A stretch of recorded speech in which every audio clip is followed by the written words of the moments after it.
Halallıqla aparın, yedirdin. Amma yox siz halal pul alırsınız. Yəni ev yəsi sizə pul verir, yəni elə bilir ki, bütün halal zəhmətinizə pul sizə pul verir. Amma siz onun içinə haramçılıq qatırsınızsa, yəni burada hansı ustalıqdan və hansı halallıqdan danışırsınız? Bu birincisi. İkincisi, sözüm buradan bəzi müştərilərdir, yəni hamıya şamil deyil, amma xüsusən faizi çox olan müştərilər, 70-80% olan müştərilər ki, müştərilərin əksəriyyəti maraqlı olan bir şey var ki, ustaya zəng eləyirlər, soruşurlar ki, usta neçəyə işləyirsən? Soruşmurlar ki, usta bu işi bacarırsan? Usta neçə ildir işləyirsən? Usta hansı işləri işləmirsən? Usta baxa bilərəm sənin işinə.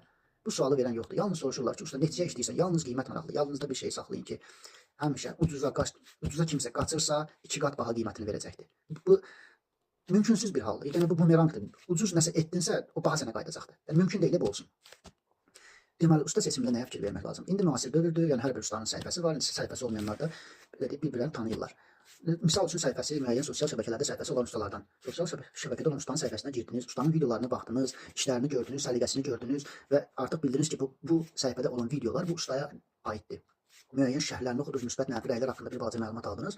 Sonra ustaya zəng edirsiniz və ustaya zəng edən kimi artıq qiymət soruşmurlar. Sadəcə ustadan soruşurlar ki, usta, məsəl üçün mən belə bir təmir eləmək istəyirəm. Söhbət indi edir. Söhbət edək alçmandan. Mən evimə alçman vurmaq istəyirəm, belə profil eləmək istəyirəm, belə etmək istəyirəm, belə etmək istəyirəm. Buna uyğun usta sizə qiymət deyir. Təbii ki, son qiymət mənzildə,